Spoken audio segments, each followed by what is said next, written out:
Good morning, જય શ્રી કૃષ્ણ. હું શ્રી સાંદીપની વિદ્યા સંકુલપતિ આપ સૌનું હાર્દિક સ્વાગત કરું છું.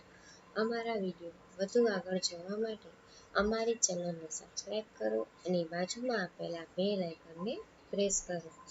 કેમ છો બાળ મિત્રો? મજામાં ને? આજે આપણે ધોરણ 2 વિષય ગણિત, તેમાં યુનિટ એટલે કે પાઠ 5નું. તેનું નામ છે 10 થી 20 સુધીની સંખ્યા, તેમાં ભાગ 6. આપણે આગળના વિડીયો દ્વારા ભાગ 5માં આપણે ક્લાસ વર્ક લીથામાં પૂર્ણ કર્યું હતું. હવે આપણે આ વિડીયો દ્વારા લીથામાં હોમવર્ક પૂર્ણ કરીશું. તો ચાલો આપણે તેમાં હોમવર્ક જોઈએ. તેમાં પ્રશ્ન નંબર 1, 11 થી 20 અંક શબ્દ સાથે લખો. તો આપણને અહીં 11 અંક અને શબ્દમાં લખેલા બતાવ્યા છે. તો એની નીચે લખશું આપણે 12, 13, 14, 15, 16, 17, 18, 19 અને 20. જે મેં તમને અહીં અંક અને શબ્દમાં લખીને બતાવ્યા છે, તેવી જ રીતે તમારે પણ તમારા લીથામાં લખવાના રહેશે. ત્યાર પછી પ્રશ્ન નંબર 5, શબ્દોને સંખ્યા સાથે જોડો. અ અને બ એવી રીતના આપણે અ વિભાગમાં આપણને શબ્દ આપ્યા છે અને બ વિભાગમાં આપણે અંક આપ્યા છે. તો આપણે અંક અને શબ્દને જોડીશું. તો પહેલું છે 11. તો આપણે શબ્દમાં લખેલા 11 ને અંકમાં લખેલા 11 સાથે જોડીશું. ત્યાર પછી છે 16. તો શબ્દમાં લખેલા 16 ને આપણે અંકમાં લખેલા 16 સાથે જોડીશું. ત્યાર પછી છે 20. તો શબ્દમાં લખેલા 20 ને આપણે અંકમાં લખેલા 20 સાથે જોડીશું. ત્યાર પછી છે 18. શબ્દમાં લખેલા 18 ને અંકમાં લખેલા 18 સાથે જોડીશું. ત્યાર પછી બાજુમાં ફરી પાછું અ અને બ. હવે આપણે અંક અને શબ્દમાં જોડીશું. તો આપણને અંકમાં 17 આપ્યા છે. તો આપણે તે અંકને છે તે આપણે શબ્દમાં 17 સાથે જોડીશું. ત્યાર પછી છે 14. તો આપણને અંકમાં આપેલા 14 ને શબ્દમાં આપેલા 14 સાથે જોડીશું. ત્યાર પછી છે 19. તો અંકમાં આપેલા 19 ને શબ્દમાં આપેલા 19 સાથે જોડીશું. ત્યાર પછી છે 15. તો અંકમાં આપેલા 15 ને શબ્દમાં આપેલા 15 સાથે જોડીશું. ત્યાર પછી છે પ્રશ્ન નંબર 3, નમૂના પ્રમાણે ચોરસમાં સંખ્યા લખો. તો જુઓ મિત્રો, તેમાં આપણને 5 અને 4 આપેલા છે. ત્યાર પછી ચોરસ બોક્સમાં 3, 2 અને 1 એવી રીતના આપણને 1 થી 5 આપણને ઊંધા એકડા આપેલા છે. તો અહીં પણ આપણે નમૂના પ્રમાણે ઊંધા એકડા લખીશું. તો ચાલો નીચે જોઈએ. 9, 8, 7, 6 અને 5. ત્યાર પછી 6, 5, 4, 3, 2. ત્યાર પછી 9, 8, 7, 6, 5. અહીં આપણને 1 થી 9 સુધીના ઊંધા એકડા આપ્યા છે. તો આપણે અહીં ઊંધા એકડા લખીશું, જે મેં તમને લખીને બતાવ્યા છે.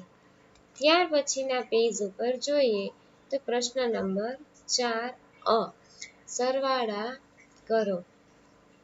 6 + 2 બરાબર કેટલા થશે? હવે 6 માં 2 ઉમેરીએ તો કેટલા આવશે? તો કે 8. તો આપણે ત્યાં 8 લખીશું.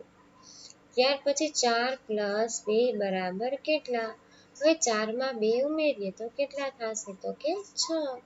તો આપણે ત્યાં 6 લખીશું. ત્યાર પછી 1 + 7 બરાબર કેટલા? હવે 1 માં 7 ઉમેરીએ તો કેટલા થશે? તો કે 8.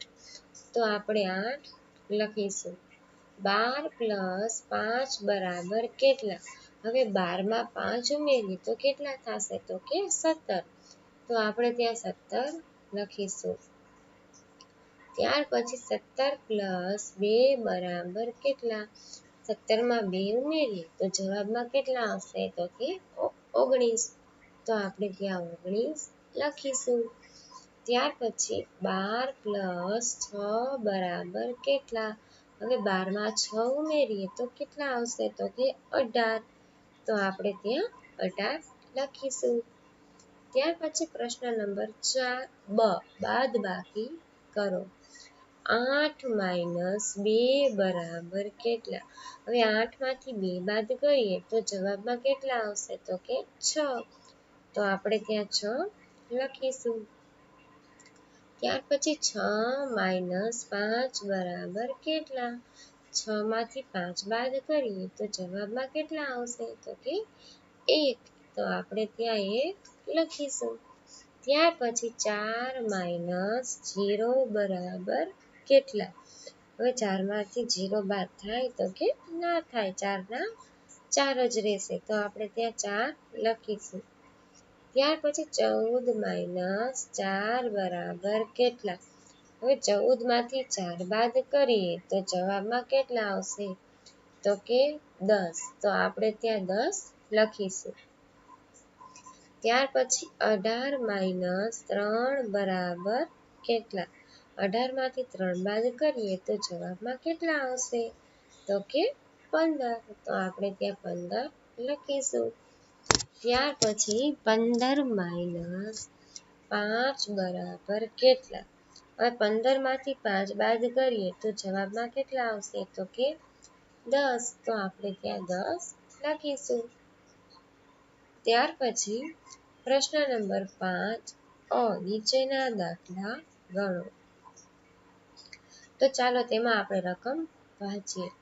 અશોક પાસે 5 પીપરમેન્ટ છે અને તેની બહેન પાસે 2 પીપરમેન્ટ છે. તો બંને મળીને કુલ કેટલી પીપરમેન્ટ થઈ? હવે 5 અને 2 નો આપણે સરવાળો કરીશું, એટલે કે 5 + 2 બરાબર કેટલા થશે? 5 માં 2 ઉમેરીએ તો કેટલા આવશે? તો કે 7. તો આપણે ત્યાં 7 લખીશું અને નીચે લખીશું તો બંને મળીને કુલ 7 પીપરમેન્ટ થઈ. ત્યાર પછી પ્રશ્ન 5 બ, પાયલ પાસે 6 રમકડા છે અને રોહને તેને બીજા 3 રમકડા આપ્યા. તો હવે તેની પાસે કુલ કેટલા રમકડા છે?